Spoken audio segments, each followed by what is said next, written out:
Hey everyone, it's GoblinHands here with a video, my first video, and today we're going to be talking about how to take Wall Street to WoW. Now, going to be covering a lot of things here, including UI, a lot of TSM stuff, as far as groups that I have set up, which I'll actually link in the description as well.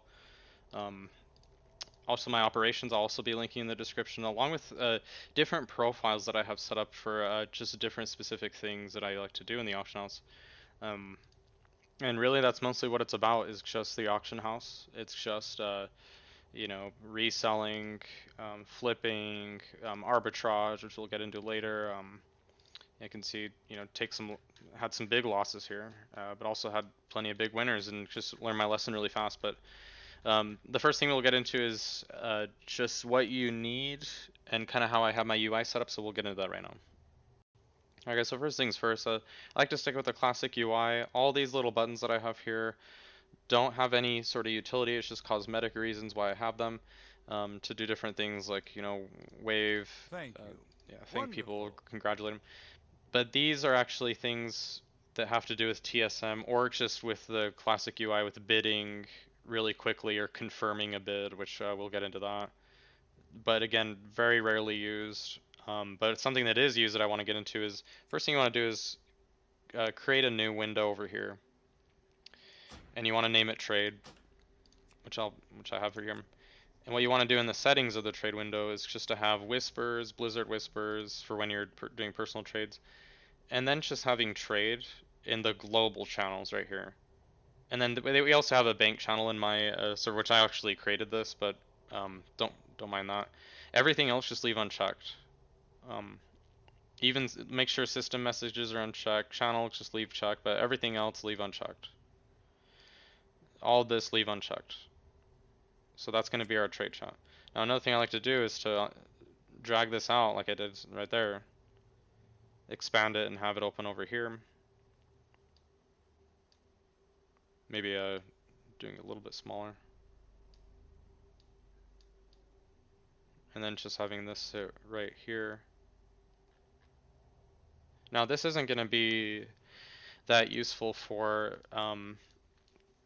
this account because I'm in Exeter, so the trade city you're going to see is only going to be for Exeter, which this is all for when I was back in Stormwind, so really this is used on my other tunes, just to keep track of what people are saying. You could probably add world into here if you want, just to keep track of the world trade and whatnot, but honestly I just like having it like that. And then I like to have the world actually over here, so I have it both separated. Another thing I like to have is NY's to-do list, which you can get on any sort of CurseForge or add-on website. And basically it just, lets you create to-do lists and stuff. And I'm going to show you what I use that for here in just a moment. Um, Other than that, just like to have, for right now, just 14 slot bags coming into TBC. Obviously, I'm going to replace all these at some point. But in the time being, it's just all about saving the most amount of money. And if I don't need the space, The then I'm obviously Naru not going have to pay not for the forgotten space. us. Kind of idea, which you can see here I don't really need. Um, Seek the path of the have some things that are going to flip and whatnot. But we're going to get into my main character here and then see what her UI looks like in just a moment here. Okay, so this is my main banker, and I have different alts used for different things to either buy certain things or sell different things, and they all act a different way with different profiles and whatnot. But I like to have my main person that I'm doing most of my trades, where I'm keeping most of my gold in one place. And this is for if I'm doing maybe daily flips or things that I'm holding on for a short period of time and just want to make a quick, buck on one or two, one or two ways. But um, this to-do list here, this is NY's to-do list like I was talking about before. We're not really going to get into this right now, but this is just kind of the layout of how it's done. So this is my 10 a.m. I have different run-throughs that I do at different times. You can, everyone has their own schedules and whatnot, obviously, so they're going to do different things. But we will cover this a little bit later here, but I'm just going to get rid of it so not to really overwhelm you here. But one thing I want to bring up is that I do have her in Stormwind because most people are going to be here, obviously. It is kind of quicker to just get over to the auction house and whatnot. Yeah, so and I'm gonna actually log out right now and show you what I have each alt specified for. So the first thing you're going to want to set up is a different alt for different uses. It's going to help you a lot with keeping track of things on the TSM website and the app.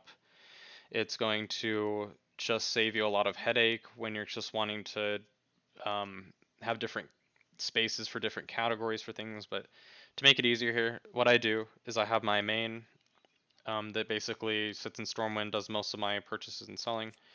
Now, Underwriter is going to be a person that sits in Stranglethorn Vale just doing snipers for people that are doing neutral auction house snipes with the Horde or with the Alliance, vice versa. And she's just basically holding 100 gold on her, just doing those low snipes. This alt right here, what she's doing is just buying and selling armor. She's only doing gear and weapons and gear, and that's it. Just weapons and gear. And she's also sitting in Stormwind to find, good deals on gear or whatnot. Accounts, just sitting in Exodar to basically, I mail him all of my pots, elixirs, even herbs or anything that gets made into an elixir that I want to sell, I'll actually mail to him. Federal Vault is long-term holds, so these could be twink items, these could be items that are used in later phases that I want to invest in now for really low, or even things that might not even be useful for until the next expansion even. I'll try to keep in Federal Vault, and basically he doesn't really get touched other than just to store things.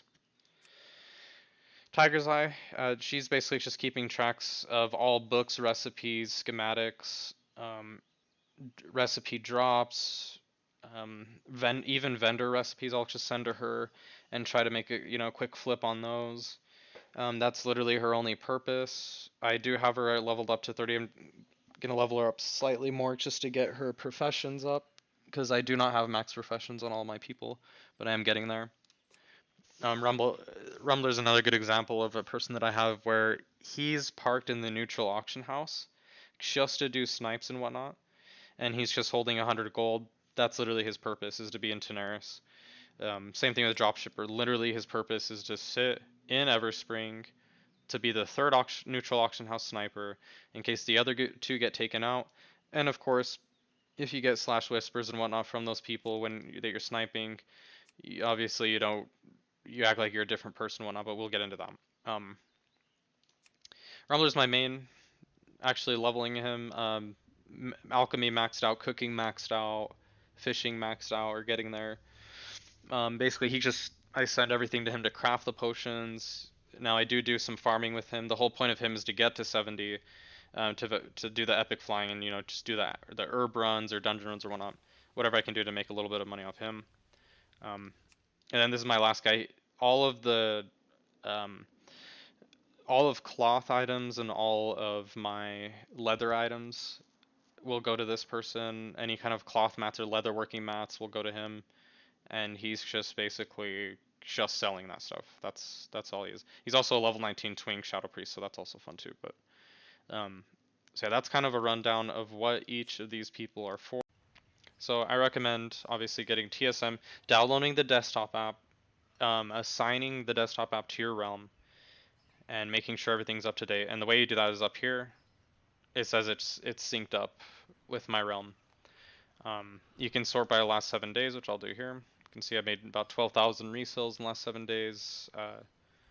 Well, that's just volume that I've had coming in. Obviously, I've bought other things during that time and reinvested, which I'm going to show you in my charts here. Kind of an example of that. This is just the last 7 days. So here's a good example. Coming into Sunday, kind of offloading things. And then what I like to do is buy on the weekend, sell during the week, this is a clear example here. Investing right here on Sunday night, about 1,000 gold invested, coming into the next week. So right off the bat, reselling into Monday, had a strong Monday, kind of reinvested a little bit. And what I was doing here was doing daily flips of things that I'm thinking like, okay, what can I make maybe a 10% or maybe 2%ers on for the next day as far as gains. And this is kind of what people do in the stock market too, where it's not about necessarily how much gold you have coming in, it's just about the percentage gains you have coming every day into your ledger. That's more what I'm concerned about, is playing kind of off of percentages and just making sure that I have enough volume coming into these items that I'm trying to resell to be able to flip um, into the next week. So this is all gold, obviously, just coming from the auction house. I can actually take away my main, which is down here.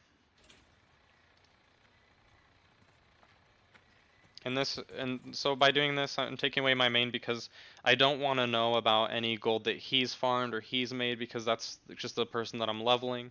So I'm only paying attention to my alts who have played on the auction house. So this is a more real representation of what I did in last week. So here I am investing more coming into Tuesday, which normally I don't do these unless I know for a fact it's going to flip the next day, which these first few weeks coming into TBC, you're going to have a lot of these opportunities where things just get bought out and things actually do fall apart with mats and stuff like that, where it's not just a whale coming in and buying all the mats with a massive amount of gold. It is people just using the mats for the utility, and it's actually getting bottlenecked a lot of the time. So you can find these bottlenecks in the supply chain, which I'll talk about, and find weaknesses in the markets and try to exploit those. And that's what's going on here. Is I'm buying in to things that I want to flip the next day, and these are all just me doing sell-offs now. So we're doing sell-off, sell-off, sell-off to try to hit. My goal was 6K by the end of the week. Pretty much hit that coming into Saturday here. 6.2. I want to start doing a consistent 1,000 gold a week like we see here, but you can see the last month started with 660 gold coming into TBC, taking a year-long break off of Classic, and here we are. So we're going to go back and we're going to talk about my groups. Now, there's a lot of different ways you can use groups. People like to convolute it a lot of times, I see on YouTube, and they try to overcomplicate it. They like to be very vague about it. But I'm just going to go straight to the chase. The reason why I use groups is to more just label things and to know if that item is something I should be looking at or something that I should be staying away from because it could be a vendor item that maybe I can find somewhere else. Here's a good example of that is going into my classic and vendor recipes, which I have somewhere. Okay, I have it here. So vendor recipes, for example. These are only recipes you can buy from a vendor, but it's going to label each one of these as vendor recipes in the tooltip here on the right. Which you can see when I pull up the tooltip, up above where it says right here vendor price, where it says group, TSM general info, classic vendor recipes. So that's telling me two things.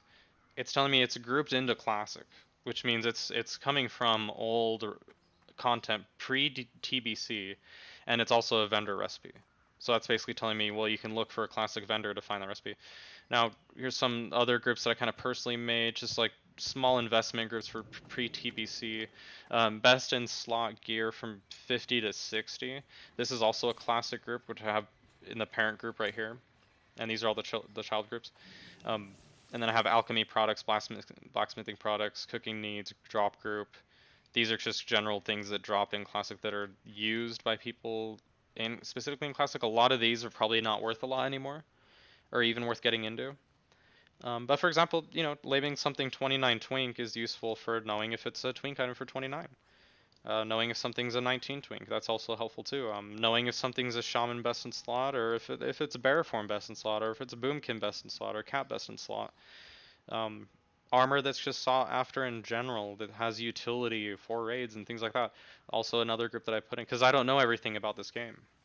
Keep in mind, I'm mostly just about the economy part of it, but because I don't know a lot about the game, these groups are going to tell me more about the game as far as if these are used for classic questing, if they're actually used.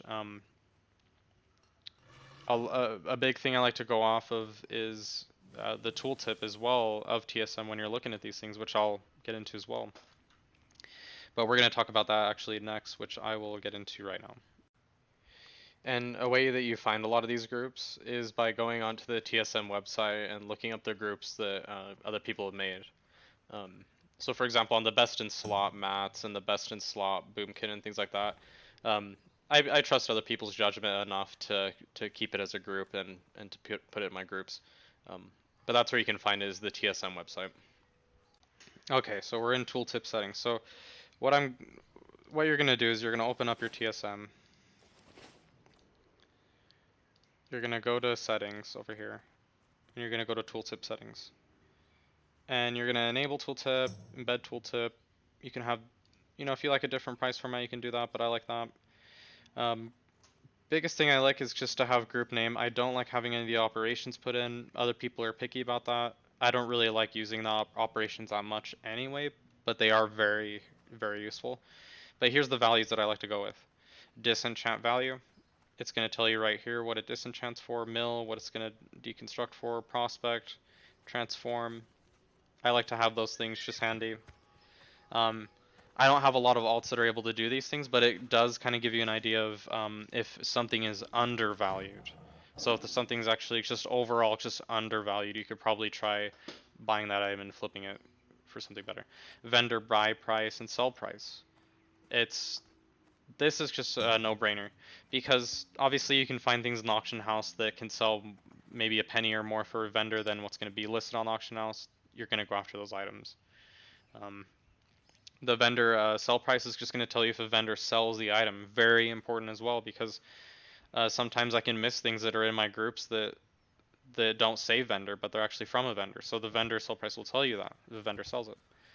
Um, Inventory I don't really mess with. I like to keep it as simple as it is. Oh, okay. So this will actually tell you in the full inventory how many you specifically have in your bags or specifically in the bank and on each character as well. So that is important when you're trying to find just something on the auction house that you come across and you want to know, okay, now I'm seeing this for a little bit lower, but how much of this item do I already have stocked up? Is this worth buying? Good thing to keep track of anyway. Purchase information, sell information. This is all done through TSM accounting, which is going to be down here. And this is just telling you what you've done with it specifically with that item. So the minimum amount that you've ever posted it for, the normal amount you've ever posted it for, max price you've ever posted it for. And this is just assuming that you're not deleting anything out of your TSM, you're just letting it run and you're not getting rid of old data. Some people like to do that. I don't personally like to do that. I like to keep data for over a year if I could. You can see how many times it expired, which I don't think I've ever really used this, or the council, I've never used that.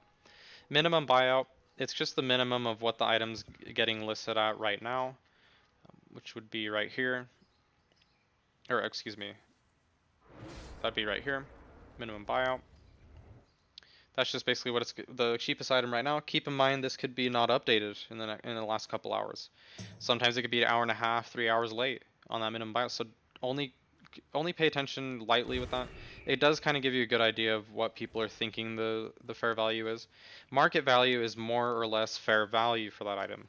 Now in TBC, keep in mind that market values are going to be all over the place right now because what it is it's the last 14 days average value weighted to the last 3 days.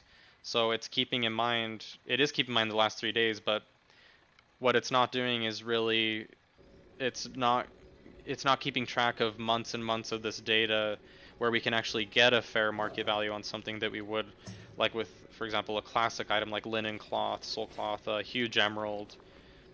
We look at huge emerald right now, we look at the market value underneath the minimum buyout, and we can trust that market value more on our server because it's been around for longer. Huge emeralds have been around since the beginning, so we can trust that market value a little bit more. All right, so a sales rate. Let's talk about sales rate. You can think of it like this. When I'm looking at something like Azerothian Diamond, and it's got a sales rate of 0.48, my overall Goldilocks zone really is 0.30 and above is considered likely to sell throughout the day or likely to flip. That's just kind of what I have in my head. And but I also keep in mind the regional average daily sold, and that's just telling me an average of how much gets sold every day throughout the day across my local realms. And really, The way that I like to think about the regional sales average is when I'm looking at market value and a minimum buyout. I like to think of it, if I'm going to list this item between 4.96 silver and 6.49 silver today, I've got about a 50% chance, given the sales rate and regional daily average sold, being able to sell that item given the amount of auctions out, which is about 30 auctions. And this was scanned about 2 hours ago, keep in mind, so the minimum buyout's going to be maybe slightly off. Maybe people have been undercutting it since then, but um, overall throughout the day it might level out, and about half of those auctions might get bought out. And Azerothian diamonds are hard to replenish, so this might be a good thing to sort of bottleneck in these situations when it does go below. Now let's look at the TSM accounting aspect of the Azerothian diamond, where I've purchased a smart average buy price. If you look at the about the top there, of about 5 gold and 20 silver, and I've got an average sales price of an average of 5.81, but a high of 6.83. But if we take a look over my ledger and we look at resell on Azerothian diamond, I've got an average profit of about 3 gold or so. And 52 of these resold, made about 150 gold or so. So that's just making percentage flips on the Azerothian diamond, uh, buying them for that undervalued rate, which I'm thinking is around really 5 gold, and then reselling it for that overvalued rate, which is about that 6.8 gold, where I like to be. That's kind of the way to think about that specifically, that specific item, and thinking about sales rate like that. So I just wanted to note that as well. So one thing to keep in mind too is with a TBC, when you're seeing things such as a minimum buyout that is drastically lower than the market value or the historical price, you have to keep in mind that this could be due to just those items not really being used in TBC anymore, and they might not ever actually have value again. Another thing is they might have value again, but much later in a later patch or even in the next expansion. Good things to keep in mind as well when you're trying to assess the value of something. And that's really the key thing that people do when they're making money on markets is you're assessing the value of an item given all the information that you have, and you're kind of assessing the true value of what it could sell for, and you're trying to find if people are undervaluing things. That's really the whole thing of the tooltip, in my opinion, is to help you along with that. It's not just a get gold quick scheme or anything where it's just going to automatically make you gold. It's something where you do have to think about it. You do have to think about what the fundamentals are as far as what that item is actually being used for, the utilities behind different items that could be used for, just all sorts of different things you have to keep track of. So we're going to talk about schedules next. Okay, we're going to talk about my schedule up here. So this is my 10 p.m. and 10 a.m. run through, where I go through all my alts and I send all of my profits for the day above 50 golds to this person right here. So I keep 50 gold on all of my other alts except for her. So this way, when I want to single out a specific person and see how they've done throughout the week, I could do that here. And I can say that any of those alts above 50 gold is them gaining money for the day. So I have all my alts here, right here. And what I'm going to do is each alt that made above 50 gold, I'm going to send that extra gold to this person, the teller. Bid scans, this is where late at night, and I like to do this more around 2 a.m. or 4 a.m. server time, just doing a general scan using the classic UI to see what the lowest bids are that people have on an item. So we're going to do that right here. We're going to switch to classic. We're going to do current bid. We're going to search here. And this person right here is on multiple servers, where it's most likely just a bot or somebody that's doing this on multiple realms, but they're all across all realms. And they'll list things at 1 copper and then with a high buyout, and they'll just be pages of this. So what I've done is I've created a macro that tells me to go to the next page in the bid, but I'll also have a macro that does first bid and confirm bid, which means that when I push F, it's going to ask me to bid, and then when I push G, I'm going to confirm it.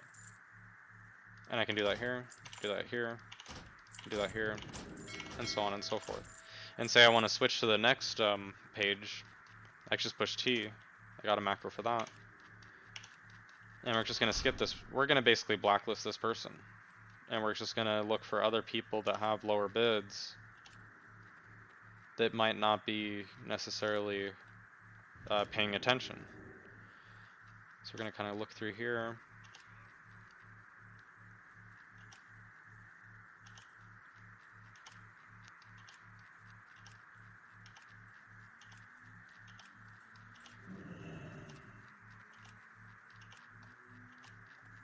And right now there's nothing because look, we're at 4 p.m. server time.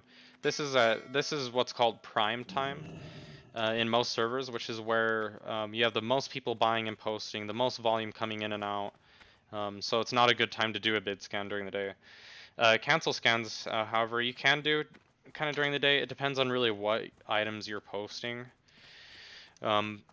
But this is just simply when you run a scan for things that you want to cancel. So we're going to go over here into auctioning. We're going to go over to run cancel scan.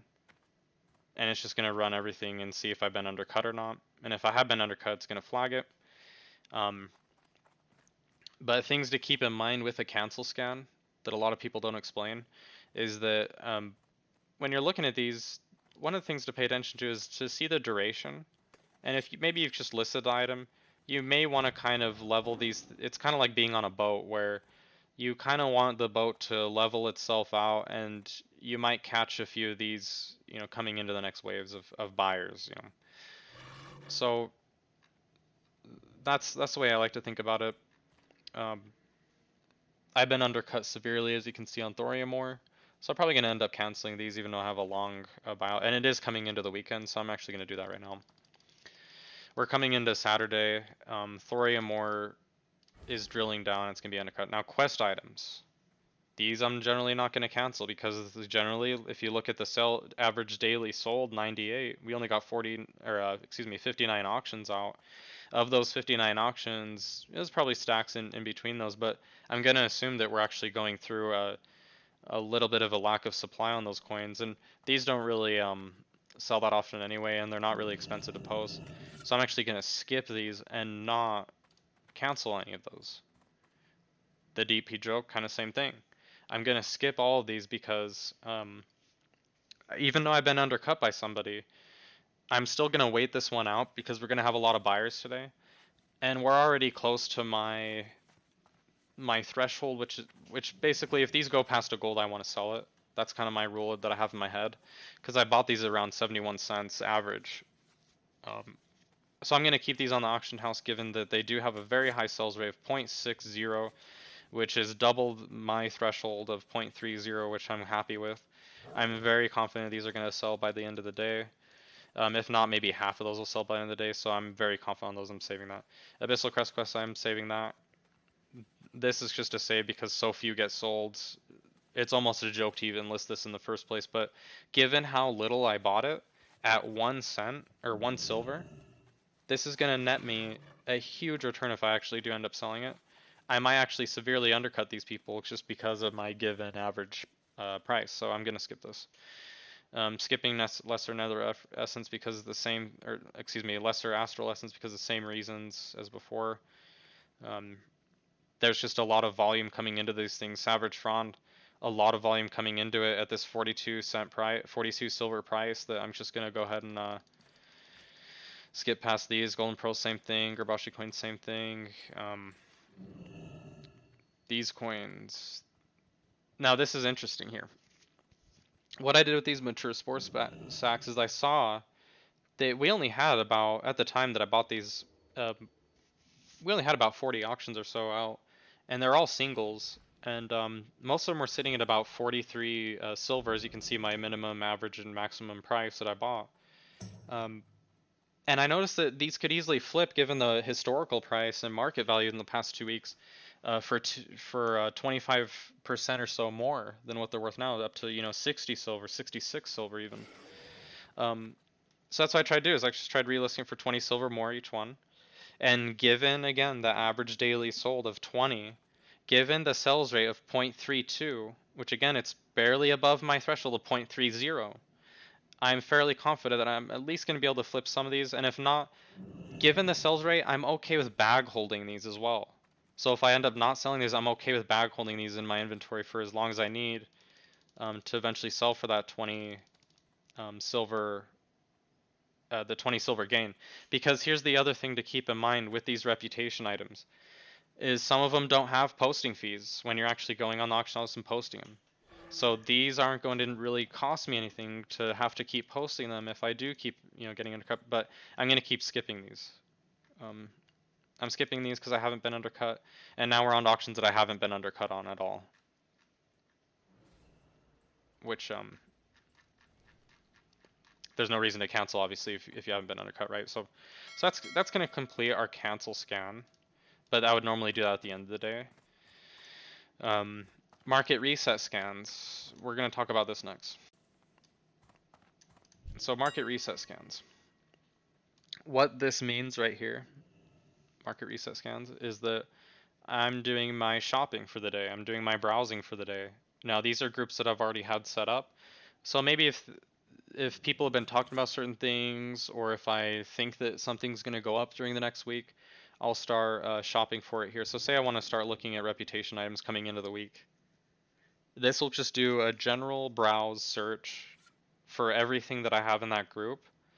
And what it's not doing is it's not doing a sniper. So it's not just showing me new things that are posted. It's showing me everything that's on the auction house in that group. So that's what's going on here. Now what this percentage is telling me is that this is a lower percentage minimum buyout than what the market value is, and that's what the percentage of the minimum buyout of the market value is. So extremely, extremely low for these pair of ivory tusks. Now, there's about 11 of these out on the auction house right now. Oh, excuse me, I was wrong on that. So, see, this hasn't been updated for 2 hours and 3 minutes. So me thinking there's only 11 auctions on these on the auction house is wrong, because since then, a lot more have been posted. We have a 1 for 15 right here. But what I'm thinking with these ivory tusks is that the fair value, in my opinion, given that 11 of these sell, is somewhere closer to that 50 silver margin. So what I'm going to do is I'm going to attempt to reset these coming into the next week. And this could be a throwaway of money, and I'll keep that in mind too. This is really just a bet that I'm taking, just purely on the numbers, and this has nothing to do with me fundamentally knowing anything about how those tusks work, what those tusks are actually used for. All I know is that they're used for reputation of some sort, so I'm gonna pay attention to these. So, and I normally don't do this on Saturdays, but we're just doing something small to kind of show you the idea behind it. So now I have way more than enough to satisfy the regional average daily sold. I have 3 times the amount, and I have them at much cheaper than what the market value actually is. So I'm going to come here into auctioning. I'm going to come into those ivory tusks, pair of ivory tusks, and look at that. We're now undercutting our competition who has these matched up to around what I think the fair value actually is, which is, in my opinion, given the sales rate and the average daily sold,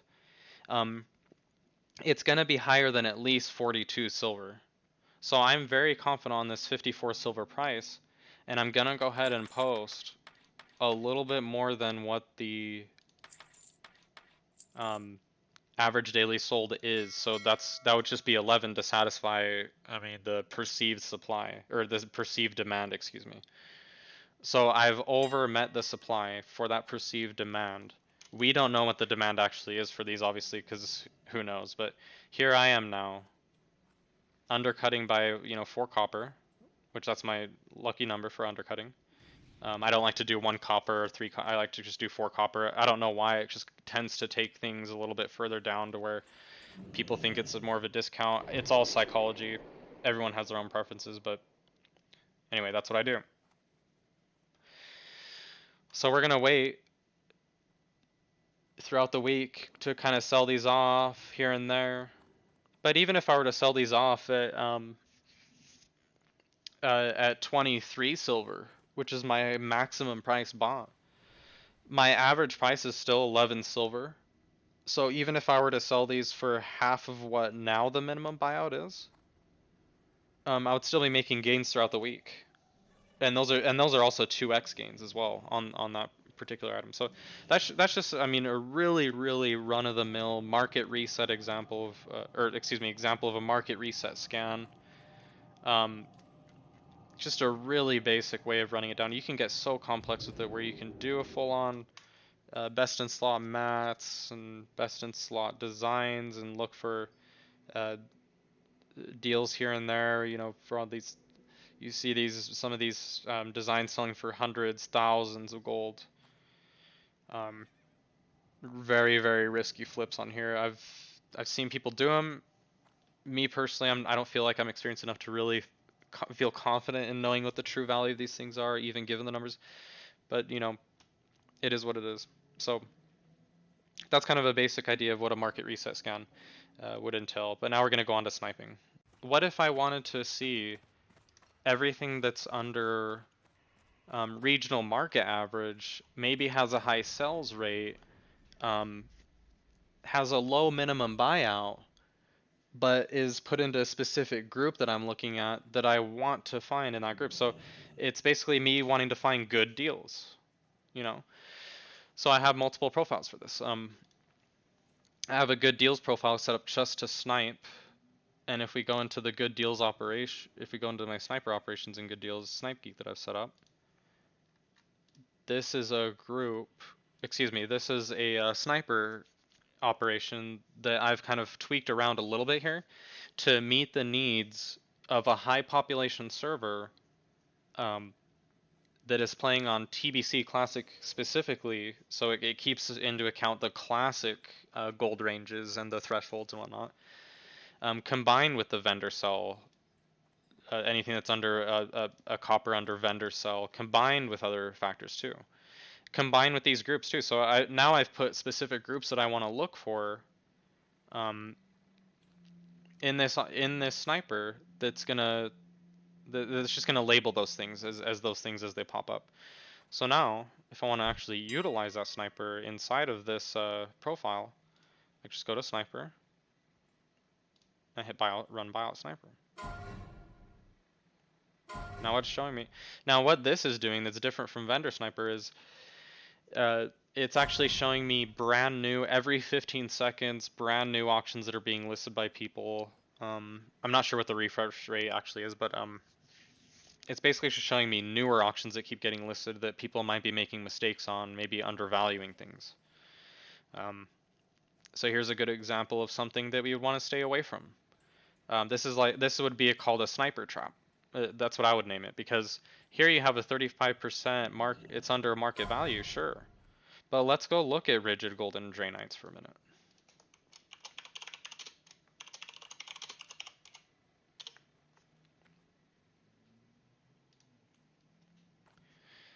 Now what do we have here?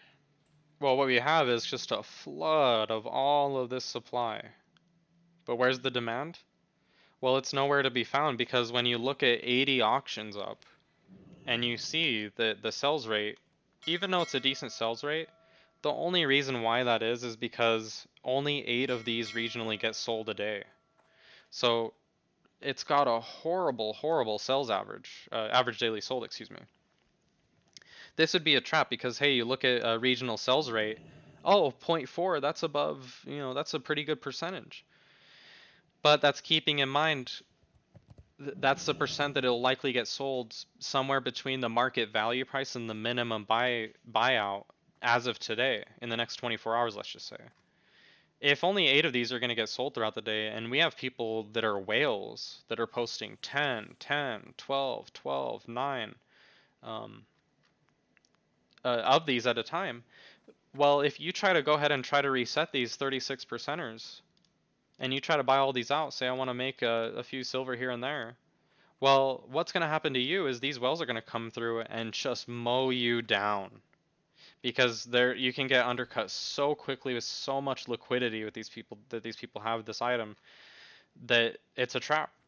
And you will lose money, and you will lose on these plays. You will, um, through getting trapped like that. So that's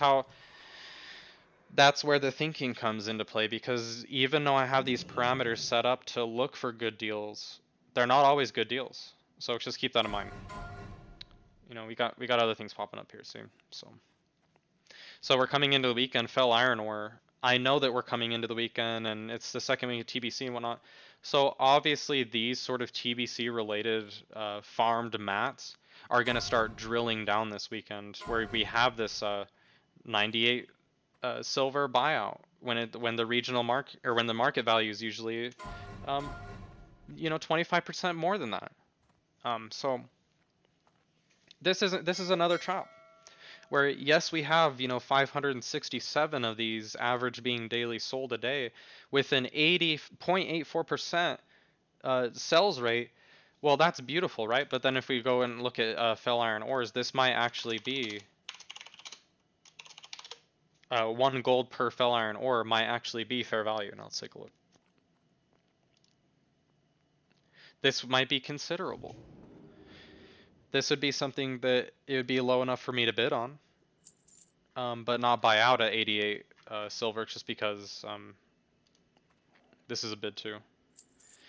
But just because I'm thinking that 1 gold is now might actually be our fair value here. Because another thing we need to pay attention to is, do we have enough supply to meet the demand? So we look at 0.84567. That's amazing. I really like those numbers, but that could just mean it's being used simply because it's new content. Of course it's going to be used the most. Of course it's going to be bought the most, farmed the most. It's going to be listed the most. So let's pay attention to how many stacks people have. This is a red flag.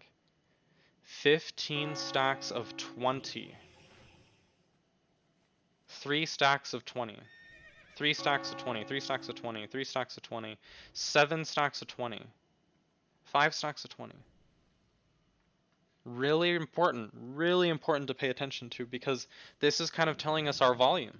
And this is telling us how much people actually have stored up. So really, I expect this value of fell iron ore to go down much further than we see now. Well into the 80s, well into the 70s coming into the next week, especially if you look at the historical price trend coming into market value weighted to the last 3 days market value trend. It's going to be different there. So that's kind of the idea. Same thing kind of going with aquamarine. When I see a bid that's this low when I'm looking for something, it's an auto bid for me. Just kind of playing off of chances that it might go through. But that is kind of how to do a sniper, in my opinion, on the regular auction house. So sniping on the neutral auction house and sniping on the regular auction house are very, very different things, and we're going to go into both of them here in a minute. Now, speaking of sniping, I've kind of worked out and paid attention to when snipers log in and log out in the neutral auction house with Horde and Alliance. So when adding them as a friend or whatnot, I kind of keep track of when they're in those neutral auction house spaces, and I put that all into the snipe schedule. And these are just general times of when people are trying to arbitrage, or when they're trying to transfer items onto their all with the neutral or Horde to Alliance, vice versa. So that's what this NY list is really good for. Another way of kind of record keeping that I like to do, and this is kind of secondary, but getting into making a guild. I'm the GM of Federal Bank of Azeroth right now, and up to almost 500 guild members, mostly just alts, bank alts and whatnot. But if we go into here and we go into rank, this has taken me a year, keep in mind. But throughout the time, I've kind of kept track of who's inactive, who's actually actively on the auction house. Now, back when there was Booty Bay Gazette, which got shut down now, you used to be able to keep track of what people were posting on the auction house. So hopefully NexusIO or something like that comes out where you're able to do that at some point. But basically here, when we did have access to that data, I would actually go in and label what people were buying and selling. So such as this person would mainly be consumables, or they're adept at being listing consumables. So I would rank them up and promote them to banker, promote them to trader if they're actually active trading, promote them to manager if they're competing with me in the auction house, and then if they're really participating and helping out with the guild, I'll promote them to president. Obviously, there I am CEO, the Wolf of Harad. Now, here's the important thing. I mean, this isn't really that important. It's just a secondary thing where you can kind of see when this person gets online, what they're going to be posting, when this person gets online, what they're going to be posting. It's just kind of a way of record keeping and kind of keeping track of how active your server is. That's really the thing is it's hard to tell how much volume is coming into the market. So this is a good way of kind of keeping track of that volume, as well as with sell rates and average sell rates and things like that as well, obviously, but and server population as well, obviously, but kind of another way of just keeping track of those things, because you can see when you go to last online, how much are people logging into their bank alts, how much are people actually participating in the market, what kind of people are participating in the market, as far as do they like to trade gear, are they always logging into trade gear, those kind of things. That's what you get from creating a bank alt guild and inviting as many people as you can to become part of the guild, honestly. It just helps with all that. So that kind of sums up record keeping for right now, and now we're going to get into TSM. Okay, another thing I wanted to cover too in the list is the vendor scans. This is just a quick little thing I do. Come into here with TSM, go into vendor search, and it's a no-brainer. It's just basically doing a browse scan, not a sniper scan, but a browse scan for anything that would sell more for a vendor. So anything that's undervalued but would sell more for a vendor, even if it's just 1 copper, it's gonna find those things. So this is basically a no-brainer, especially if you have the liquidity in your gold to be able to pay for all of it, obviously. You just buy everything out, gets sent all to your mailbox, and then you just vendor every single piece of that. The only thing I'd recommend with this is just having your bag cleaned up. This is just with the WoW UI. You might be using a better UI than me, obviously. Just having that cleaned up so that when you open up the mailbox, you don't really get confused. But I just wanted to cover the vendor scans as well. So let's log into one of my neutral auction house snipers here. So say someone does show up, you know, what I'm going to do with her is act like, oh, you know, I've kind of gotten discouraged, I'm going to log out. Now here's a trick that I do is, say if there was somebody actually here watching me getting ready to snipe, what I'm going to do is have my sniper running, which I'll have the operations for my neutral auction house snipers separated with my regular sniping operation. I'll put it in the description as well, but what I'm going to do is basically run this, and say if there's a person standing here, do a /logout while I have the sniper running, just to kind of squeeze out the last few seconds. But just to kind of put a scenario here of what could happen is that he's waiting for me to log out, obviously. So right before this logs out, I'm going to close that. I'm going to log out. He's going to see that I log out, and I'm going to log right into Everspring.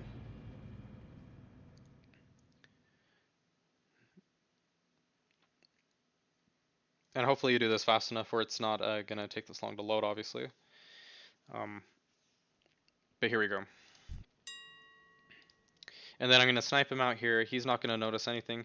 Now, after you snipe them out, the first thing you need to do is add him as a friend.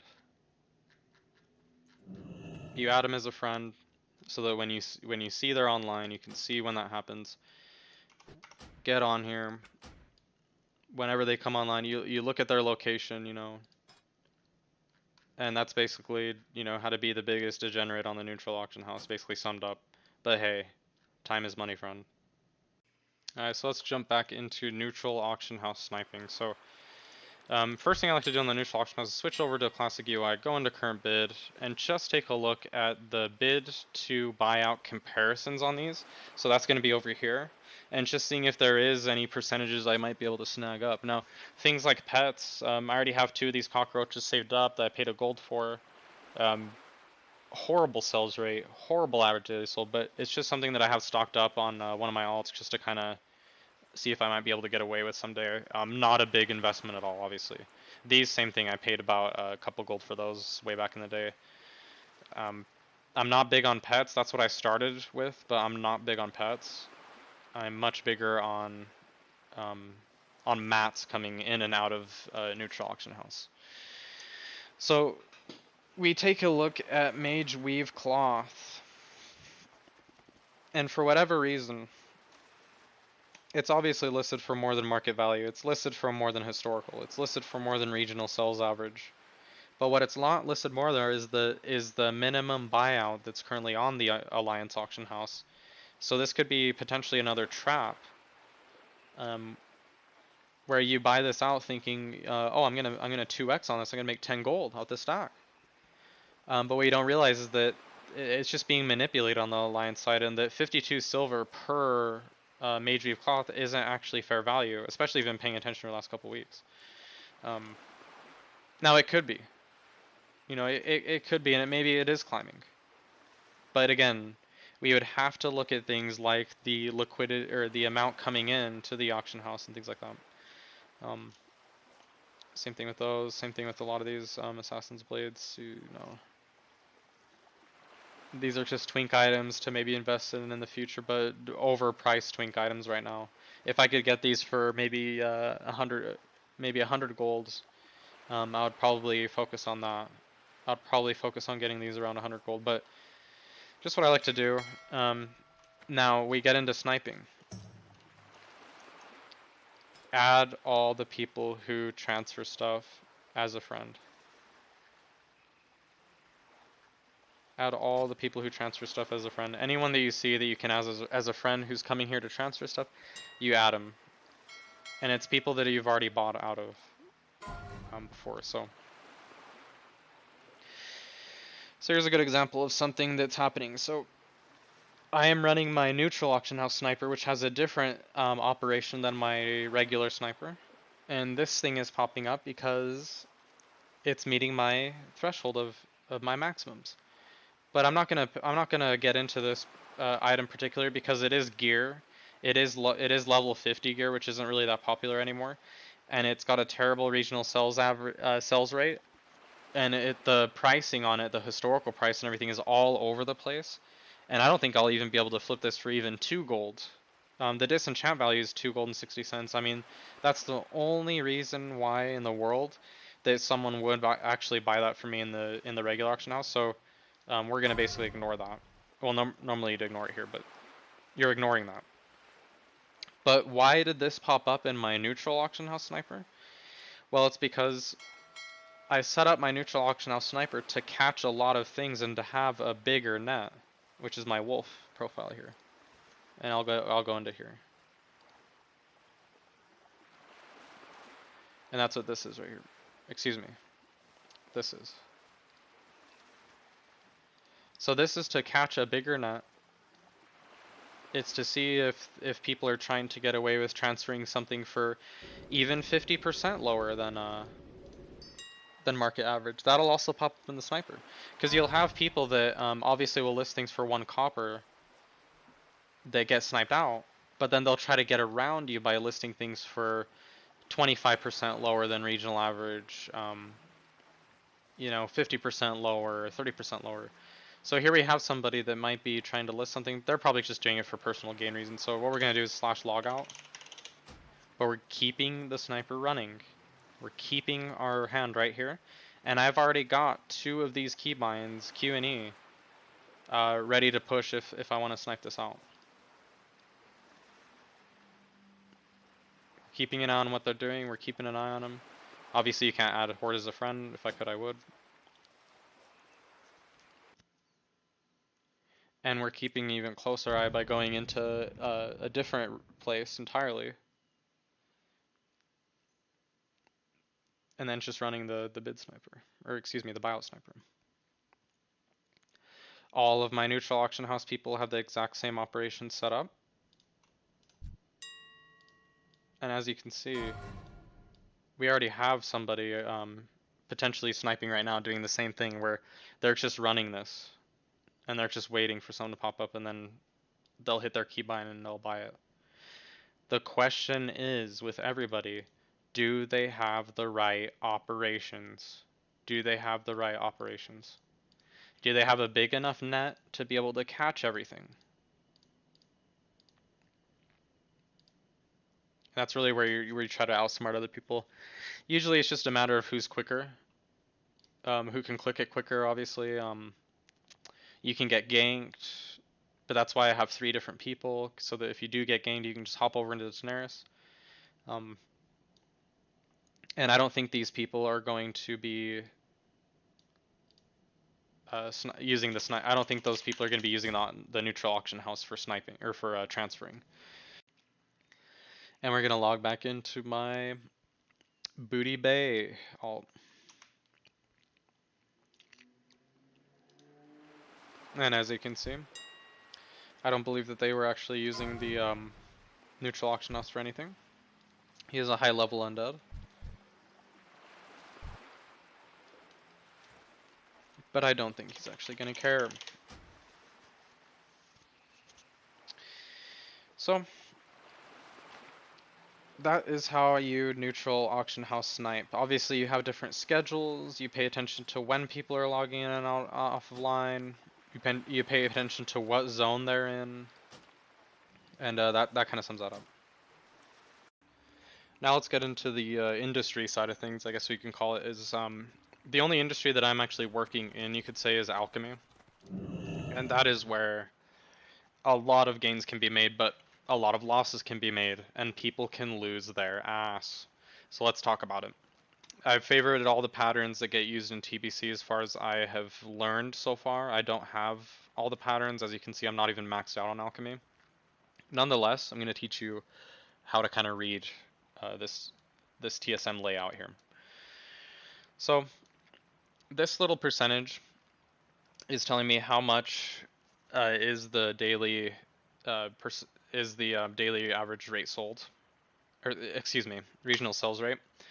And so it's kind of telling you keeping in mind with this profit that you could make with given the crafting cost, it's got a lower regional sales rate. So the likelihood of you selling, for example, this elixir of iron skin might be a lot lower than selling an elixir of major defense. But the elixir of major defense has a terrible crafting cost. So you go down to elixir of healing power, same thing. All these are garbage.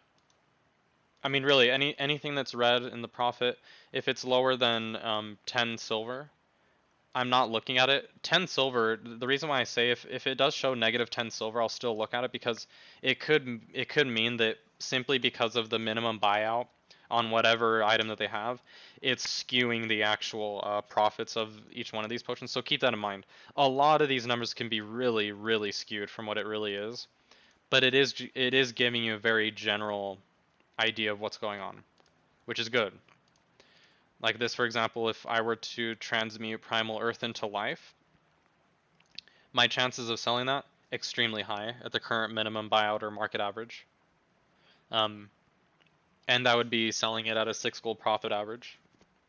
So that I'm pretty confident on. I'm gonna trust that this is true. I'm gonna trust that if I create this Primal Earth to life, that I will make 6 gold off of this. Now let's look at the difference with that and Primal Might. I'm not going to trust this as much, even though it's a higher profit amount, because look how much lower the sold percentage is. Now it is still above my golden 0.30 percentage that I like to be at, but I know that with Primal Might it is going to be that larger purchase. It's going to be a higher priced item, and you can see some of my flips there that I've done with it personally. It is going to be a higher price item, so only 13 average get sold a day. We've got 82 up for auction. Primal Mites are flooded in the auction house right now. Primal Life, not as much. 42 of those average get sold a day, but we only got 90 of those out in the auction house. So the chance of those going up from 15 gold is pretty high. The chances of it staying around 15 gold is also really high in my opinion, just looking at this. So 6 gold profit is probably very reasonable, and it's very reasonable that you're probably going to sell that Primal Life by the end of the day. That's how you read the tooltip there for crafting specifically. Same with each one of these. Goblin rocket fuel, as you can see, not that many sold at all. So yeah, that's how you read the profit margins with TSM. Don't trust everything that you see.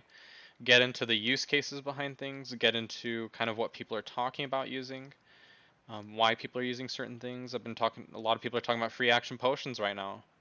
A lot of people are talking about FAPs, and this is going around multiple different communities. So get into those. But the transmutes are where it's at, and really, the iron skin elixirs are pretty good too right now, because not a lot of people have them or making them right now. But um, as far as the sales rate of these has yet to be seen. I don't really think they have a good sales rate, even though they have a really good use case. So it's kind of one of those things where the fundamentals are there, but the technicals aren't there.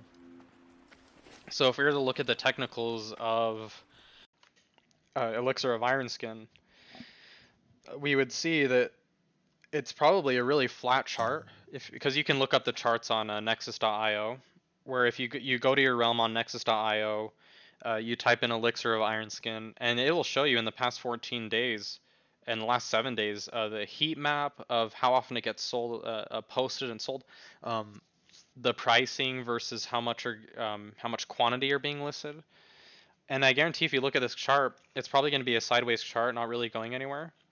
But it could actually ramp up given just the use case that I'm hearing about it. But again, I have no idea.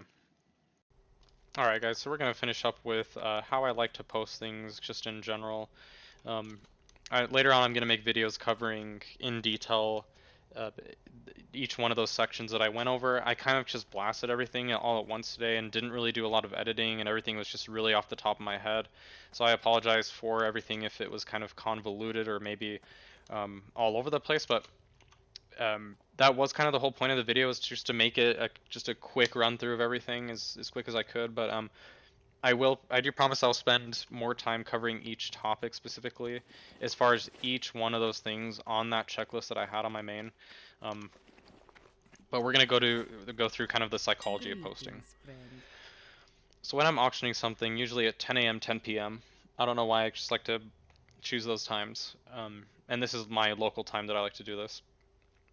I'm going into here, and I'm looking at my tooltip, and I'm deciding, okay, well, what's my average purchase price? First of all, that's the first thing I'm looking at, is my purchase minimum, average, and max price up at the top of this TSM accounting tooltip here. And what I'm looking at is, okay, it's saying 68 silver is my average buy. The minimum buyout right now is a gold and 6 silver, and I've got plenty of stock of these too. I've got, if it looks right here, if you look right here under inventory, I've got 55 of these just sitting in either I got 25 out on AH, I've got 20 in my bags and 10 in my other bags. So what this means is that I shouldn't actually be posting these, because I already have 25 out on the auction house, and it's probably around the minimum buyout. So those I'm expecting to sell anyway.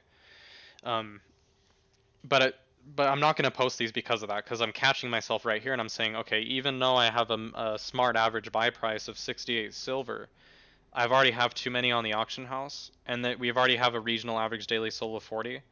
So I'm going to wait on posting these for right now. And same with everything else in here except for this rage potion. This rage potion, it's more or less just because I got it at such a low price. I'm willing to list it even though very few of these get sold today. It's got a horrible regional daily sales rate, a horrible daily sold, but it's got really cheap deposit costs, and I only do 12-hour deposits on my potions. So we're gonna post 5 of those for the day, just on the hopes that basically one of those sells out. If one of those sells out, I make a 3x gain, which is 45 silver. So, and that's a gain is a gain. Percentage gain is a percentage gain. So I'll show you kind of what I have out on the auction house right now on this person. May the light embrace you. And I've already sold a lot of these. I'm surprised I've sold these limited invulnerability, because these aren't really used anymore. But the reason why I'm selling these now is to do a full liquidation of all of my lips, because I invested in them around 12 silver each a long time ago. I bought 305 of these things, and I lost my ass on it, because the thing is with these limited invulnerability potions, the iron skin potions are just used more. They're just not really used anymore. So that's up in there. But if you see my total auctions out, I've got 362 gold worth of items posted. And my golden rule is just always be posting, unless it's just not meeting your percentage criteria. Like, it's not meeting what your profit and loss is, what you'd want it to be for yourself. For example, right here on Silverleaf, this was just a late night bid I did on something where I bought these at an average of 30 copper each, and they're going for 43 copper each. Even though that is a percentage gain technically, it's just not worth the time. It just isn't worth the time to be posting that right now. So I'm gonna hold off on that for right now for that reason. Dreamfoil I'm losing on. I bought at an average of 31 silver each. I'm losing on that right now because they're going down to 23 silver average. Maybe they might go up to 31 silver, but just looking at these average for the last 2 weeks and daily numbers, I'm thinking these are just going to keep drilling down on Dreamfoil. So I might start having to liquidate those at a loss, and that's what happens. I mean, this happens in the stock market, this happens in crypto, where you hold on to something and then fundamentally it just loses value and you're stuck holding the bag. But you have to make a decision. Am I going to be holding this bag until Lich King? Or am I going to start selling these off for a profit now?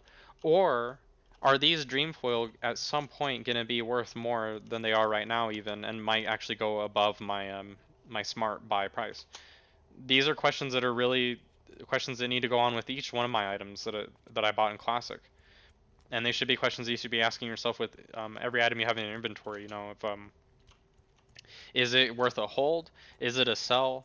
Or is it a buy? I mean, just the basic three ways you can go about it. So just keep all those things in mind. I'm going to be making groups specifically for TBC, specifically for best in slot things, just slowly building those groups. But I'm going to link everything in the description for TSM.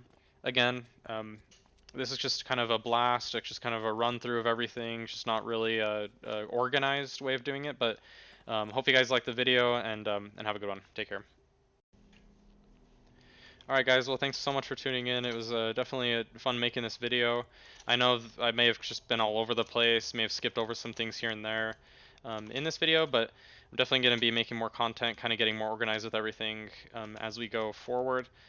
Well guys, other than that, that's pretty much all I have. I'm going to be keeping track of everything through TSM and TSM Ledger as we go on. I'm really excited about the Ledger project they have. So stay tuned for more of that. I will be going into peripheral programs I use like NexusIO and TSM on the side, as well as going to be on the lookout for better operations and things like that as well. Well guys, I do appreciate it. It's GoblinHands again here making another video, and have a good one.